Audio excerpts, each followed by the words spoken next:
Hey, Angela. How you doing? Let's move over here so we can talk. Angela and I are going to talk today about some different wheelchair etiquette and misconceptions that people can have about people who use wheelchairs. One thing that you just noticed that I did was to get at her level. If I'm standing, Angela has to look up and eventually it's going to hurt her neck.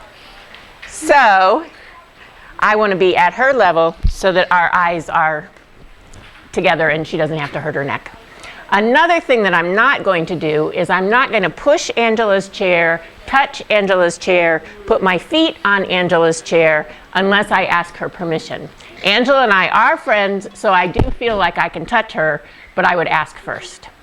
If she wanted to go somewhere and her electricity wasn't working or her battery wasn't working, I would ask her before I pushed her. If she was in a manual chair, I would ask her before I pushed her. I would not come and move her without her permission. This chair is an extension of Angela. It's part of her personal space. And just like I wouldn't want somebody sitting way too close to me, I'm not going to sit way too close to Angela. Another thing that friends of mine in wheelchairs have told me is that sometimes people speak to them as if they are young, very young. Angela is a grown woman. Many of our friends are teenagers, and they expect to be talked to as if they are teenagers or older, not as if they are maybe more like in kindergarten. Okay, we're going to show you guys about 3 different ways to help someone out of a wheelchair. All right. First way is a 2-man kind of fireman's lift. This is the standard one with 2 people. You want to get behind his arms.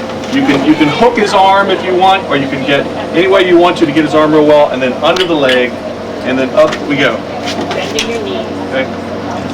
Of course, what we forgot to do was the seat belt.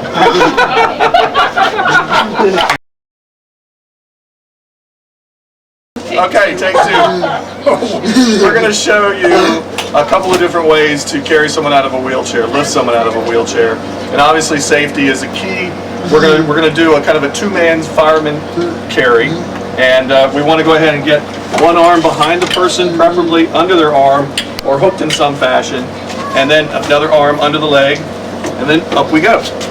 Okay, and we can go anywhere we need to with that, and we'll bring them back into the chair. Okay, now the second way I'm going to show is kind of a frontal lift, or we kind of call it the bear hug. And basically you just go in, help the person to stand up, and you hug them. This is not meant to carry them a long way, but to lift them up out of the chair and maybe carry them a short way and get them into position.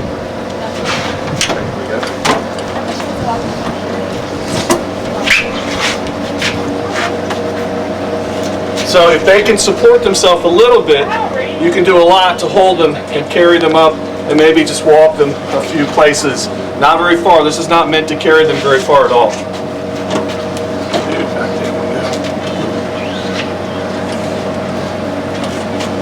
Okay, now hold it. Carry someone. Start over. Okay, you're good. Another way that you might carry someone is one person in the front and one person in the back. Okay, and this may be not necessarily how you're going to pick them up out of the wheelchair, but maybe how you're going to bring them back to the wheelchair because you're taking them from a seated position or somewhere else. Okay.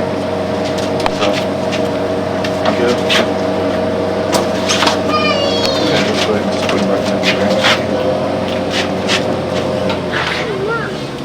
Okay, so again, if they were down on the ground or something like this, it may be the 2 people would be, it would be the easiest thing to do is to lift them up, one in back, one in front. Here we go.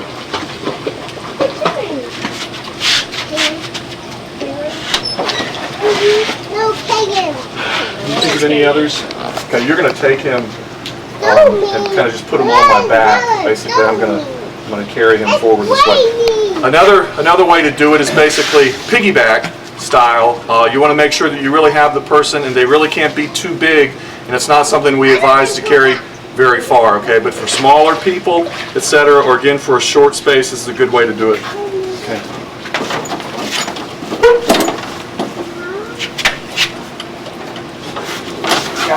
Yep. Okay. So again, it's no different than when you're carrying your kid.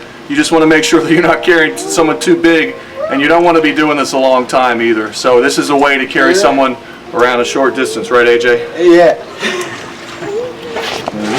Yep.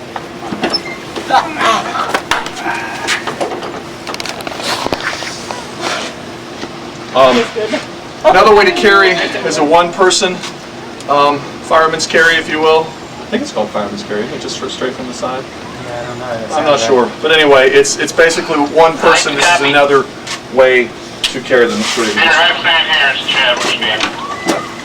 I need to know if you have Nothing too terribly difficult about this.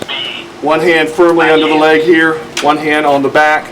Generally, they're going to be holding you around. You don't want to do this for very long. We don't have one in the kitchen. Man's looking at Come in a little bit closer over here. Okay.